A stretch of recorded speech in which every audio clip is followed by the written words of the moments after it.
Assalamualaikum warahmatullahi wabarakatuh. Selamat siang semuanya. Perkenalkan nama saya Fatmajid Askara dengan NIM 230301012033 di Prodi Akuntansi mata kuliah Akuntansi Keuangan Lanjutan 1. Pada saat ini saya akan mempresentasikan terkait dengan ujian akhir semester konsep utang antar perusahaan.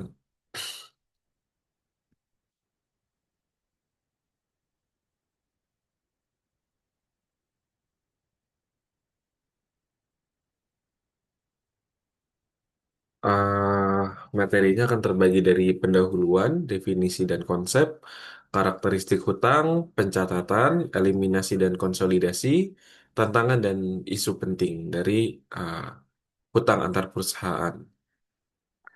Pengantarnya dalam lingkungan grup perusahaan atau entitas yang memiliki hubungan afiliasi, sering terjadi transaksi utang piutang antar perusahaan atau intercompany debt. Transaksi ini perlu dicatat dan disajikan secara akurat dan wajar sesuai dengan prinsip akuntansi dan laporan keuangan konsolidasi. Pada saat menjalankan perusahaan, seringkali kondisi keuangan atau arus kas tidak sesuai dengan ekspektasi atau gambaran arus kas yang sudah disajikan atau dibuat atau sudah direkayasa oleh tim atau departemen keuangan baik dari direktur ataupun dari manajemen finance.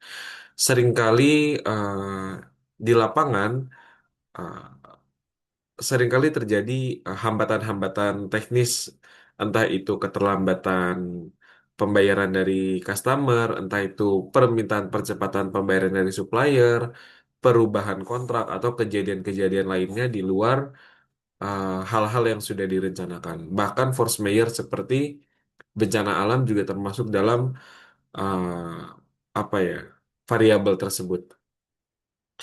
Jadi atau mungkin juga kondisi di mana perusahaan memilih opsi untuk tidak berhutang kepada bank, tapi lebih memilih berhutang kepada afiliasi atau perusahaan induk, atau memang kondisinya perusahaan induk ingin perusahaan di bawahnya yang masih dalam satu grup atau anak perusahaan ini berkembang, maka atas inisiatif diberikan pinjaman kepada anak perusahaan. Definisi dan konsep hutang antar perusahaan itu adalah kewajiban keuangan yang timbul dari transaksi antara dua entitas dalam satu grup usaha, di mana satu pihak menerima manfaat ekonomi dari pihak lain dan berkewajiban mengembalikannya. Contoh umum dari hutang antar perusahaan itu adalah pinjaman dari perusahaan induk ke anak perusahaan, pembelian barang atau jasa secara kredit dari afiliasi, fasilitas treasury atau pembiayaan internal grup. Nah, dalam hal ini seringkali pihak yang meminjamkan itu tidak memungut keuntungan, bersifat cuma-cuma dengan harapan yang dipinjamkan, contohnya ya ke anak perusahaan, dengan harapan anak perusahaannya ini berkembang lebih baik atau menyelesaikan masalah-masalah dari si anak perusahaan ini secara mandiri gitu. Banyak kasus juga, contohnya yang saya alami saat ini, tidak langsung dari perusahaan perusahaan induk, tapi seringkali juga pinjaman dari perorangan seperti itu yang masih terafiliasi dengan perusahaan. Karakteristik hutang antar perusahaan. Nah, yang tadi saya bilang sering sering tidak dikenai bunga atau dikenai bunga di bawah pasar. Beresiko tidak dicatat atau disajikan secara wajar jika tidak dipisahkan dari hutang pihak ketiga. Tidak selalu menggunakan jaminan seperti hutang eksternal. Berpotensi digunakan untuk manajemen laba atau rekayasa keuangan dalam artian lain transfer pricing. Dari sini memang seringkali ketika perusahaan induk atau perusahaan afiliasi itu memberikan pinjaman, Seringkali nggak dikenai bunga memang, atau mungkin bunganya di bawah pasar, atau berdasarkan kesepakatan. Contoh, misalnya ada pinjaman 500 juta ke anak perusahaan, kemudian pihak manajerial, udah nggak apa-apa, tidak perlu diganti dengan bunga komersil misalnya. Cukup misalnya 3% dari dana pinjaman gitu, diberikan ke perusahaan induk. Sering sering terjadi seperti itu. Yang selanjutnya adalah pinjamannya itu bisa tanpa batas dan tanpa jaminan apapun gitu. Selama perusahaan induknya mampu memfasilitasi atau selama perusahaan anak perusahaan ini dinilai layak mendapatkan nilai pinjaman tersebut gitu. Seringkali bahkan hanya dalam bentuk biliet giro ya atau biliet cek, tapi juga dicairkannya berdasarkan kesepakatan seperti itu, tidak yang dari awal sudah ditentukan 6 bulan 1 tahun gitu. Seringkali juga apa ya, kadang sudah di tanggal 7 Agustus gitu, tapi dicairkan tetap misalnya dengan kesepakatan-kesepakatan by verbal itu dicairkan nanti di Desember akhir tahun seperti itu. Beresiko tidak dicatat ini sangat mungkin terjadi ya, karena menghindari adanya catatan keuangan yang kurang baik seperti itu. Seringkali tidak disajikan gitu secara wajar, atau disajikan dengan secara tersembunyi pencatatannya gitu. Tidak secara terang-terangan bahwa ini memang perusahaan anak atau perusahaan si anak ini memang menerima pinjaman gitu dari perusahaan induk. Nah, berpotensi digunakan untuk manajemen laba ini sangat sering terjadi di perusahaan-perusahaan besar ya. Khususnya digunakan untuk mengurangi eh, pajak perusahaan tahunan. Karena kan dengan adanya meminjamkan, berarti kan ada uang kas yang keluar, artinya ada biaya yang dikeluarkan seperti itu.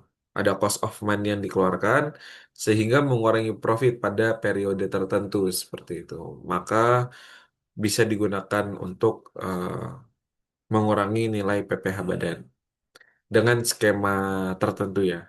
Yang kemudian juga perlu di-reminder kembali bahwa sering tidak dikenai bunga atau dikenai bunga di bawah pasar tidak merubah bahwa pajak atas bunganya tetap normal, yaitu normalnya 15% dari bunga yang diberikan. Misalnya 500 juta, bunga 10%, berarti 50 juta. Nah, berarti diambil 15% dari nilai bunga 50 juta seperti itu. Kalau misalnya ternyata bunganya di bawah pasar gimana? Maka yang dihitung adalah tetap biaya dari bunga komersil pada umumnya gitu. Jadi misalnya dikenakan 5%, padahal normalnya itu harusnya untuk komersil 11%. Maka yang dianggap, bunga yang dianggap adalah 11%, walaupun pada realitanya hanya menerima 5% seperti itu. Ini perlu dipahami karena memang ketika perusahaan makin besar, ketika arus kas makin besar, hal-hal seperti pinjaman-pinjaman ini akan menjadi hutang piutangnya akan menjadi atensi yang atensi lebih dari pihak AR di pajak seperti itu. Nah, ini contoh pencatatannya atau cara menjurnalnya dari pihak dengan statement bahwa PT Induk memberikan pinjaman ke PT Anak senilai 500 juta, maka jurnal di PT Induk yang memberi pinjaman itu ada debit piutang antar perusahaan senilai 500 juta dan di kreditnya adalah kas atau bank senilai 500 juta.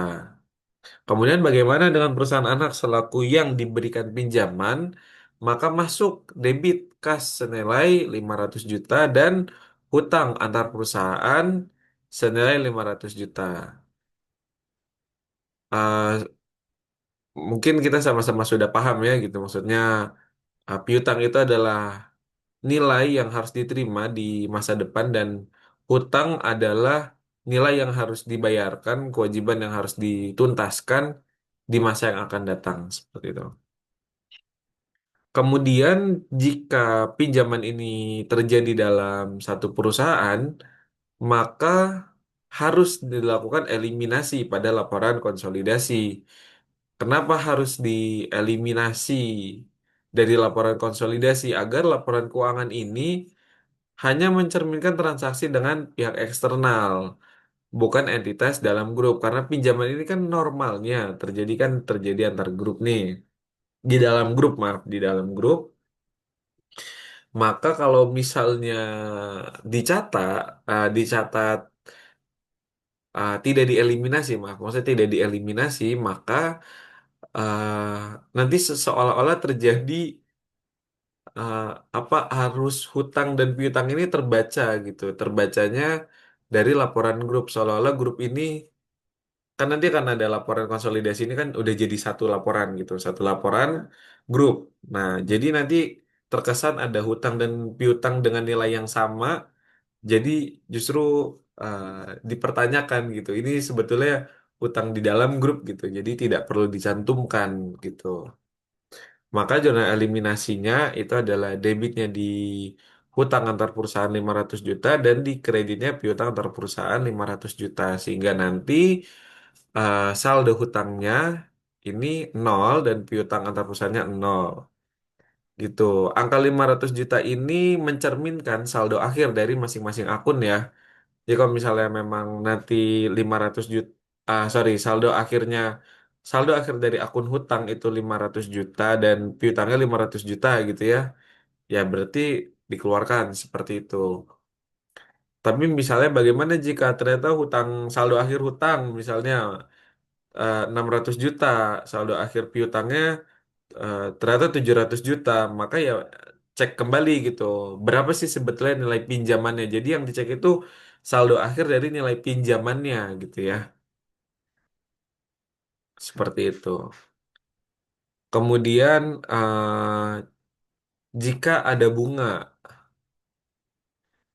nah maka harus dieliminasi juga di mana pendapatan bunganya itu di debit 50 juta dan kredit beban bunganya di angka 50 juta. Begitu. Tantangan dan isu yang ada dalam apa ya hutang piutang antar perusahaan itu yang paling utama ya fair value atau nilai wajarnya. Apakah hutang harus dinilai berdasarkan nilai pasar? Kalau dari sisi pajak jelas ya, memang harus dinilai dari berdasarkan nilai pasar atau komersil gitu dari yang berlaku di perbankan pada umumnya. Jadi yang tidak bisa sesuai dari maunya grup gitu. Tetap ada batas ambang normalnya. Pengaruh pajaknya banyak sekali, ada transfer pricing, rekayasa keuangan, dan potensi penghindaran pajak. Selama tidak melakukan penghindaran secara ilegal, maka cara-cara seperti ini sebetulnya diperbolehkan dan wajar gitu ya. Apa namanya? Mengambil loophole dari peraturan perpajakan yang ada. Kemudian bagaimana jika terjadi perbedaan mata uang, jika utang antar perusahaan dengan mata uang asing, maka perlu diperhatikan selisih kursnya, seperti itu. Kemudian pengungkapkan wajib diungkapkan dalam CALK, catatan atas laporan keuangan, jika bersifat material. Kesimpulan dari materi ini adalah utang antar perusahaan itu merupakan transaksi internal grup yang perlu dicatat dengan benar dan transaksi ini adalah sangat wajar terjadi di berbagai sektor dan di berbagai grup gitu ya. Dalam laporan konsolidasi seluruh saldo hutang dan piutang antar perusahaan harus dieliminasi seperti yang tadi saya jelaskan. Auditor dan akuntan harus memperhatikan risiko pengelabuan, kesalahan penyajian, dan ketidakpatuhan terhadap standar akuntansi dan perpajakan. Karena memang banyak sekali loophole di antara hutang piutang ini, seperti itu. Terima kasih. Sekian materi yang bisa saya sampaikan. Saya akhiri. Assalamualaikum warahmatullahi wabarakatuh.